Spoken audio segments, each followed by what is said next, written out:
memang kalau ajaran dari orang tua saya, orang kita berdua, lu mau apa-apa lu harus usaha sendiri gitu. Benar. Halo pagi semuanya. Selamat datang di channel Parenting Yes or No. Ya, Hari ini kita akan membahas tentang membiarkan anak mandiri itu Mandiri. bagus atau tidak. iya betul. Kalau kami anjurannya sih kalau bisa dari kecil. Ya. Paling usia belia, umur 2 tahun 3 tahun udah pinter jalan gitu. Ya. Udah bisa ngomong, nggak bisa ngomong pun udah boleh. Ya. Kita akan memberikan beberapa saran ke ibu-ibu atau bapak-bapak yang sudah menjadi Orang tua. Oke. Kalau saran kami ya dimulai dari hal-hal kecil. Ya, Hal betul. terkecil apapun kalau bisa jangan dibantu. Misalnya Betul sekali. anak-anak mau belajar pakai celana sendiri, mau ke toilet, nggak apa, belajar aja. Kalau dia mau makan sendiri, pertama itu anak-anak mandiri itu belajar makan sendiri. Memang terkadang orang tua takut kotor anak-anaknya, ya kan? Mungkin Ya. awal-awalnya agak susah ya.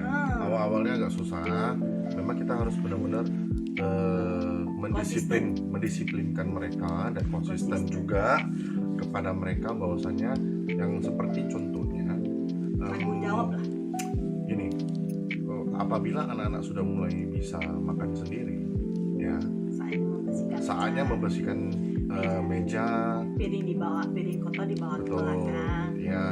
Kemudian bisa mencuci tangan dan mencuci mulutnya sendiri, gitu loh. Jadi step-stepnya itu kita udah ajarkan. Begitu selesai makan, yang lu harus bersihkan adalah meja, piring bawa ke belakang, cuci tangan, cuci mulut, baru bersihkan sekali lagi.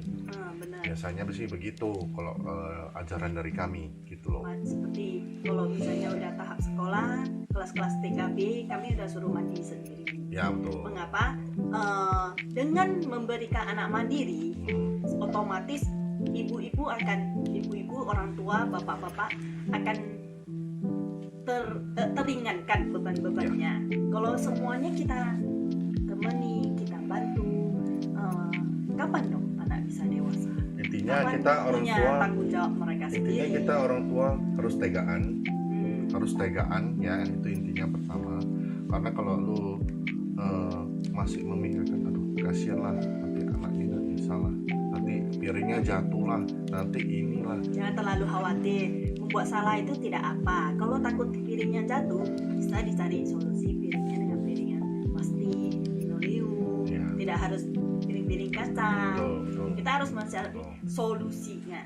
Jangan menghindari masalah. Memberikan anak-anak itu sebuah tanggung jawab itu bagus. Mengapa? Sampai suatu titik nanti pas dewasa, kalau semua dibantu, lama-lama dia akan merasa saya tidak takut, saya melakukan apa-apa akan ada yang backup gitu. Ya. Gimana ya? Dia melakukan hal nggak tanggung jawab begitu. Jadi memang sebenarnya ini ada sisi negatifnya juga. Sisi negatifnya itu pertama mereka akan banyak melakukan kesalahan, seperti contohnya tadi, mereka akan mengambil piring ke belakang, kadang bisa jatuh sendiri, kadang piringnya bisa mereka serong atau mereka akan tumpah-tumpah dan itu akan membuat kerjaan lagi. Itu pertama kali, kedua kali, 3 kali, nanti lama-kelamaan mereka sudah akan terbiasa, akan rapi sendiri, dan kita sudah bisa melepaskan itu ke mereka. Jadi kita tinggal bilang, nih lu makan, saya makan udah tahu ya, gak usah gua bilangin lagi. Nah, jadi mereka udah bisa jalan sendiri gitu loh. Jadi gak usah dibilang lagi. Memang itu sisi negatifnya itu yang pertama. Kemudian yang kedua, mungkin dari hati orang tua ini kadang kita kasihan juga lihat mereka, tapi ya apa boleh buat, itulah konsekuensinya apabila kita memilih untuk mereka lebih disiplin. Benar. Yang ketiga, pasti dalam tahap itu kita akan lebih capek, pasti. Tapi setelah lewat tahap itu, namanya kita mau naik kelas. Betul. Kita kan perlu ujian. Betul. Nah, dalam ujian itu kita akan belajar. Dari belajar itulah kita bisa naik kelas. Betul. Contohnya, gue punya temen ya, teman saya itu dia sangat ke anaknya, sangat memanjakan, overprotective anaknya. Apa-apa itu ditanya, lu mau makan apa? Dia anaknya kalau nggak salah TKB, ya. Lu mau makan apa? Oh, gua mau makan ini. Jadi kita sebagai orang tua harus cari sampai dapat. Kalau nggak dia nggak mau makan. Jadi itu salah satu ajaran yang menurut kami berdua itu adalah ajaran sesat, ya. Jadi bahasa lucunya itu ajaran sesat. Karena kenapa ajaran sesat? Gini, gue contohin ke lu boleh tes juga ke anak lu. Misalnya lu punya anak dua, ya. Anak pertama lu udah mandiri, anak kedua coba lu manjain. Pasti berbeda. Itu pasti berbeda. Lu mau sedangkan di posisi di rumah lu itu yang ada jual 5 macam misalnya. Dia minta jenis yang keenam yang susah dicari. Lu mau nggak mau harus pergi ke tempat lain lagi tuh cari. Itu akan memakan waktu lagi. Gitu. Sedangkan lu harus buru-buru, dia harus pergi sekolah dan segala macam. Gitu. Lu nggak bisa berbuat gitu. Kalau menurut saya, menurut kita berdua itu nggak bisa begitu karena itu udah terlalu dimanjain. Nanti pas setelah dia beranjak dewasa atau beranjak ke remaja, dia akan selalu meminta dan menuntut. Ya. Karena ya semua diawali dari manja. Ya. Jikalau ayahnya cuma anaknya satu, mungkin bisa, tapi sampai pada waktunya, misalnya anaknya tidak dewasa, kita ya berharap semua anak-anak kita dewasa. Tapi kalau misalnya dia tidak dewasa, hanya bisa meminta dan menuntut, nah, bagaimana gitu? Ya, memang kalau ajaran dari orang tua saya, orang kita berdua, lu mau apa-apa lu harus usaha sendiri. Nah, contohnya dulu. Kalau ada ya ada, nggak ada ya nggak ada. Gitu. Kalau nggak salah tahun 2000, saya tuh masih duduk di SMP kelas 1 kalau nggak salah. Itu Nokia baru booming. Sekira tahun 2000 gitulah booming. Pengen punya handphone, tapi gue nggak punya duit, gue masih SMP.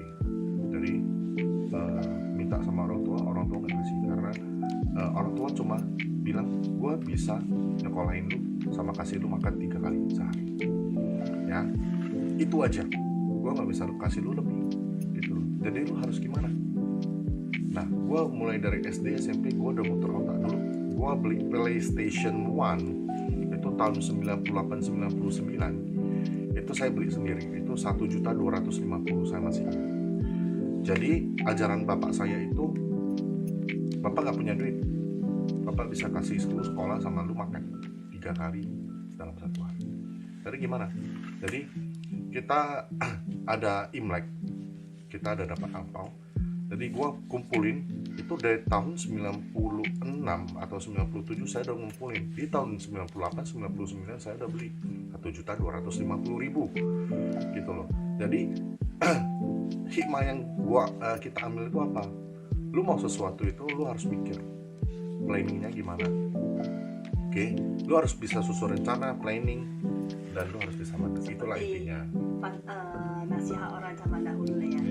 Susah-susah dahulu, bersenang-senang kemudian. Gitu. Jadi kami selalu mengajari anak kami dengan menyesuaikan pantun atau nasihat itu. Ya.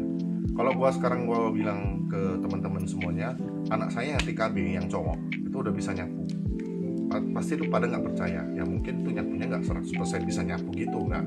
Setidaknya sudah bisa nyapu, lap meja sendiri, mau ke sekolah isi air sendiri, ke termosnya. Kalau kelas anak saya yang kelas 2 udah bisa susu buku sendiri. Pulang les pun ya bisa dibilang mereka pulang sendiri kalau tidak hujan. Mengapa? Kami pun mencari solusi dengan lesnya yang dekat-dekat rumah. Jadi mungkin nanti kita akan buat beberapa shot untuk anak-anak udah bisa mengepel, udah bisa nantilah kalau kita ada waktu kita akan buat shotnya untuk share ke teman-teman semuanya gitu loh. Mungkin video kali ini sampai di sini saja, bisa bermanfaat untuk teman-teman semuanya. Kemudian mohon bantuan untuk teman-teman semuanya untuk dukung channel kami terus untuk memberikan informasi yang lebih informatif. Kami mohon untuk like, comment, share, dan saran kritik dari teman-teman semua, moms and dads. Oke? Sampai jumpa lagi di video selanjutnya. Bye.